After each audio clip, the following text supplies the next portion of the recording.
What's going on, guys? G2 here. Welcome back to the bench. And if you've been watching my channel, you'll know that recently I got the bolt for my Remington 700 fluted.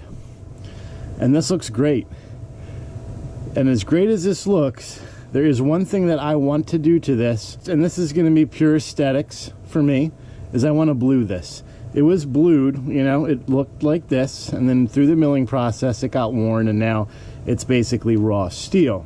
So what I'm going to do here is I'm going to blue essentially this piece right here all over again so it can have that nice Remington blue look.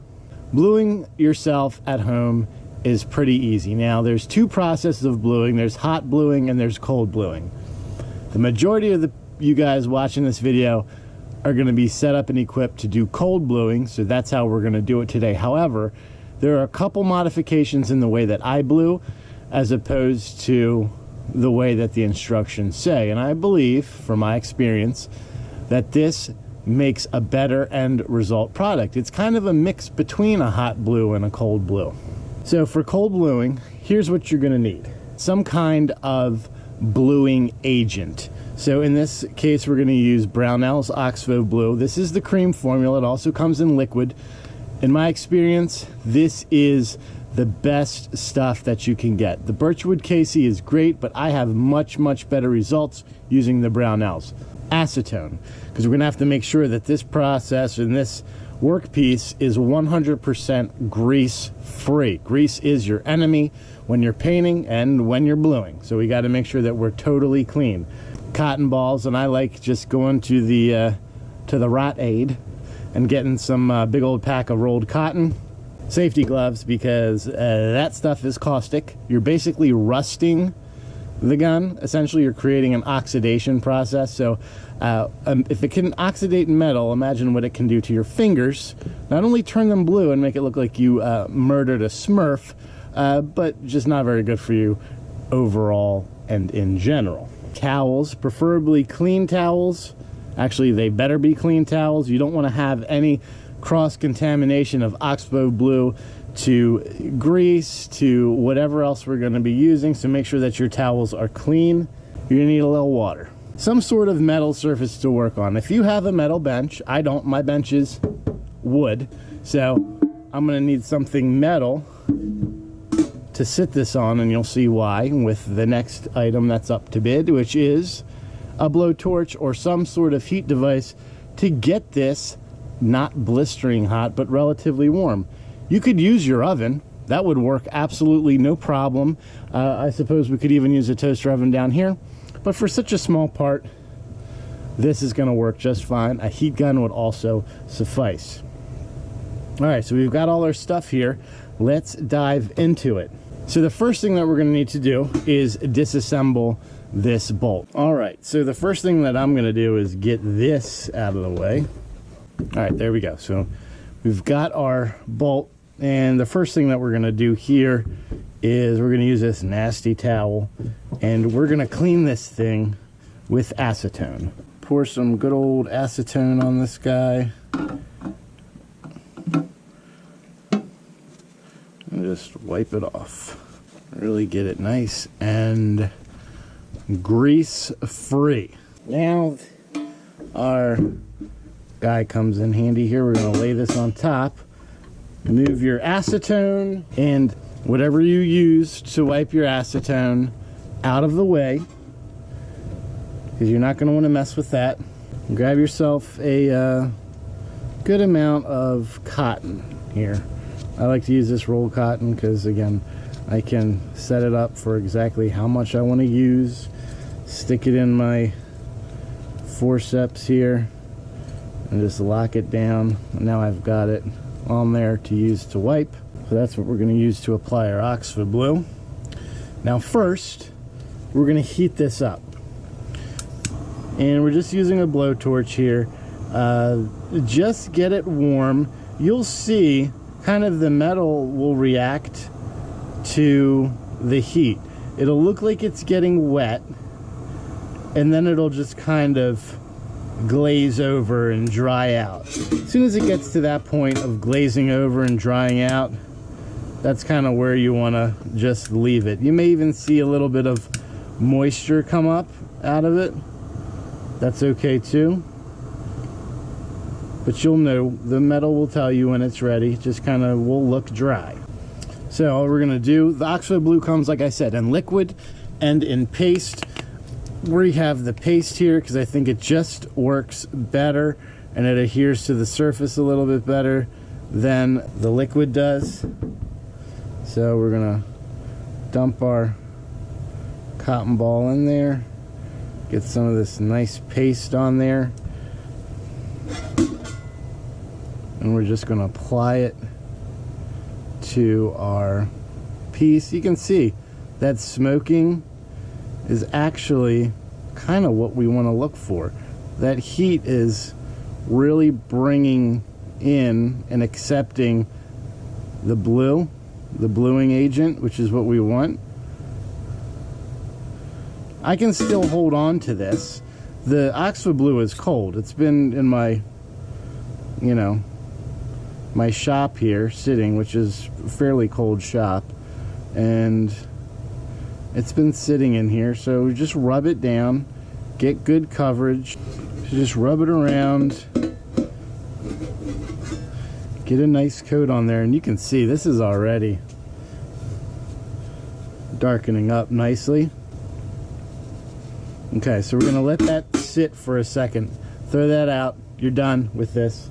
Other tip: when you're not using your Oxpho-blue, make sure you put the cap back on it in between these steps. Oxygen is not your friend. It's your friend when you're bluing, but it's not a friend to the Oxpho-blue. So in order to increase the shelf life, make sure that you keep it closed. Now you want this to sit for about a minute. Now what we're gonna do is we're gonna turn this guy like so, and we're gonna rinse off the Oxpho-blue and, you know, kind of wipe it down using another rag. So we're just gonna put some water on this. This is gonna stop the reaction. You're gonna wipe it down, get any of that residual Oxpho-blue off of the piece. Okay, make sure that you get it clean. All right, so now here we go. We're just gonna sit this on here for a minute. This is pretty much dried off. You can see it's already blued up pretty nice. We're gonna get a 3M pad. You can use quad, zero steel wool, whatever, and just very lightly we're gonna just burnish this. What that's gonna do is it's gonna kind of, you know, polish out and even out that bluing. There still may be some residual bluing agent still on there. This is just gonna help remove some of that. And we're gonna wipe it down. You can use the same rag that we used the water for. Basically what we're gonna do is we're just gonna repeat that process, I would say probably 2 more times. We're pretty close. We got pretty close to that one. So we're just gonna heat it up, and then using a new cotton ball, you're just gonna dip it in some more Oxpho-blue, wipe it around, rinse it off, give it a little sand with the 3M, and repeat until you have your desired color. We're on our last coat right here. So this is the 5th time, and so far I think we're pretty much where we need to be. So for our final just rinse, what we're going to do is we're going to take this upstairs and rinse it under cold water, clean everything out, make sure we don't have any Oxpho-blue inside the bolt, firing pin chamber, or any other chamber, because this is a rust inhibitor. If you miss something and it gets in there, it's going to start to rust, and that's bad news. So make sure that it's fully cleaned. Use cold tap water, use a cleaning brush, whatever it is, to get into all those little areas to get all of this stuff out. Let me go rinse it off, and I'll meet you back here. So we have got this all nice and rinsed off. This is just about perfect to where I want it, to ensure that all of that water is gone. If you wanted to go ahead and, you know, run some acetone through this. It wouldn't hurt my feelings at all. But you want to make sure all that water is out of there. You do not want to leave water in any part of a component. If you're doing the outside of a gun, it should be pretty easy for you. You shouldn't have to really worry about that. It should be pretty easy to clean up. Just remember, if you were cleaning the part of a gun, let's say you're doing a barrel and it's the top of the barrel, and let's say you didn't remove it from the stock, you want to be very, very careful that none of that cold blue, oxpho-blue leak down the side underneath the stock and underneath the barrel, because it will rust. You won't be able to get it. You won't be able to see it. Just remember that. You want all of this stuff off and neutralized. Otherwise, it will cause you a problem. Now, with this done, there's really just one last thing that we need to do. This is pretty easy, is we just need to oil this. Pretty heavy for the first time, because you got to remember, this metal is dry. It is thirsty for some moisture. So get it on there. Really don't go cheap with the oil. We're gonna leave this oil on here pretty much overnight. Keep it hydrated. Just hang it up. Let that oil penetrate into, and look at that. I mean, that is so much nicer. Not that it didn't look nice before, but it is so much more in line with the firearm to have that Remington blue on there. For all intents and purposes, bluing yourself is pretty easy. Guys, just remember, add heat to that. Just introduce a little bit of heat. Open up those pores of the metal. I know you guys laugh when I say open the pores of the metal, but the metal is a living, breathing thing.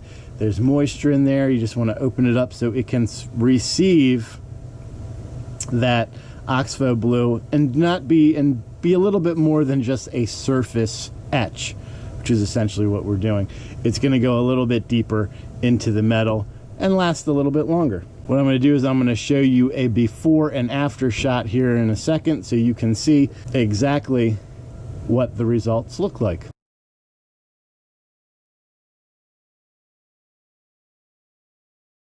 And I'm going to leave you with that. So until next time, make sure that you're practicing safe weapons handling at all times and treating every weapon as if it was loaded. God bless America. G2 out.